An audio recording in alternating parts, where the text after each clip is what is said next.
السلام علیکم. امروز میخواهم برای شما مکتوب یک خواهر را بخوانم. با دقت گوش کنید، انشاءالله که خیلی تأثیر بخش است. السلام علیکم. من مریک هستم. در شرکت تجارتی کاتبه کارگزار شده کار میکردم. از بس که بکارتم را ایام صنف 8 خواندنم از دست داده بودم، ناترسانه به شکار مردان سرپول و ثروتمند نیز مشغول می شدم. عادی تر کرده گوییم فاحشه بودم. پدر و مادرم هنگام 2 ساله بودنم از هم جدا شده بودند. هر کدام زندگی خود را داشت. مادرم روس بود و پدرم تاجیک. بعد جدا شوی مادرم با مرد روس ازدواج نموده به قزاقستان رفت. من باشم با بیبی مادریم در خانه 4 حجرگی سرجهاز به کمبودی به وایه رسیدم. بیبیم به 70 درآمده باشند هم تا حال طبیب بچه ها شده کار میکنند و درآمد خوب نیز دارند. من هم دانشگاه را ختم نموده ام، اما از روی اختصاصم کار کردن نخواستم. راستی از کودکی کسی مرا نصیحت نکرده است و نگفته است که حجاب پوش یا به درگاه پروردگار عبادت نما. خودم هم نمیدانستم که متعلق کدام دینم. نه کافر مطلق بودم و نه مسلمان کامل. روز به کارخانه امان محاسبی نمی به کار آمد و یک دیدن عاشق این جوانمرد زیبا شدم و نقشه بدام افتادن او را کشیدم. اما تمام صنعتم را به کار بردم ولی نشد. او طرفم نیم نگاه هم نکرد. از رئیس شرکت که عاشق زارم بود برای یک شبی همخوابگی به من تا $1000 میداد درباره محاسب پرسیدم. او در جواب نصیحت آمیز گفت: مریک، حاجی را به حالش گذار. او از اولاد ایشانزاده های بزرگ است و هیچگاه حرامی نمی کند. بعد وی زن و فرزند دارند. تو چی؟ زن و فرزند نداری؟ پرسیدم از رئیس. دارم، اما من دیگرم و حاجی دیگر، پاسخ داد رئیس.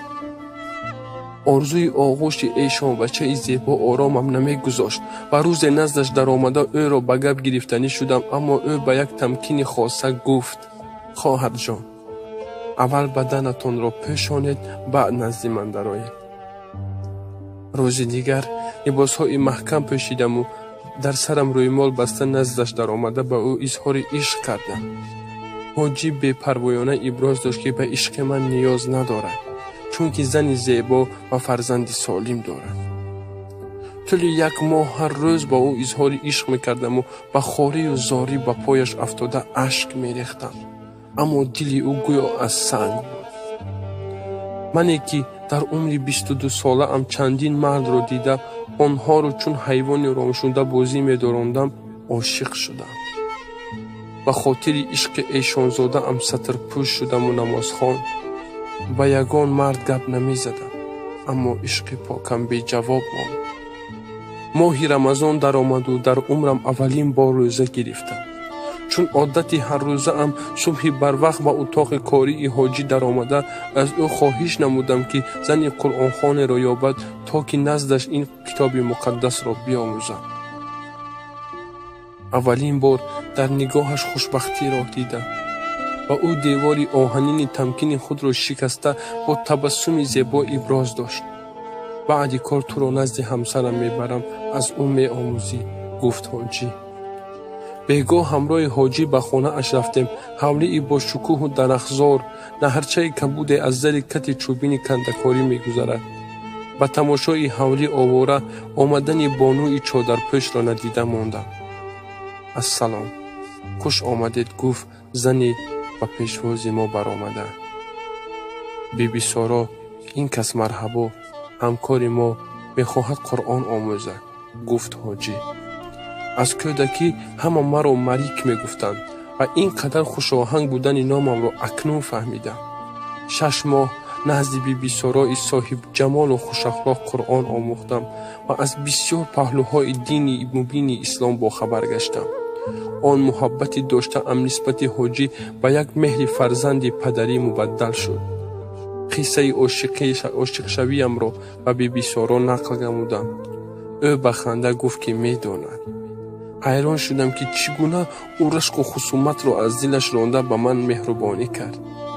حیران مشو مرحبا جان، و ما از کودکی می آموزند که گردن شیطان را شکنیم، افزود او. حاجی را برادر خواندم. در این بین بیبیم از سکته قلب فوت دو تنها ماندم. جای کارم را عوض نمودم، معلمه شده از تحت دل کار میکردم. راهم یک تا بود، کارخانه. کارهایم را به سامان رسانده سر جای نماز می نشستم. بعد از 2 سال شناسایی‌ام با بیبی سارا مرا برای برادر زن مرده اش خواستگاری نمود. معرکه خاکسارانه آراسته زنی شوهردار شدم. از این واقعه ها 7 سال سپری می شود. امروز من همسر مردی ثروتمند هستم که 6 بار خانه خدا را زیارت نموده است و 2 بار من همراهش بودم. 2 دخترک و 2 پسرک زیبا دارم. دخترانم باشد از زن فوتیده شوهرم هستند. باز ماه رمضان فرا می رسد و من صید مسلمان شدن خود را جشن می گیرم. از شما نیز شنوندگان عزیز التجا می کنم که چیزی می خواهید از خدا خواهید. او رحمان و رحیم است. بنده اش را او امید نمی سازد. او رحمت للعالمین است. السلام علیکم و رحمت الله و برکاته.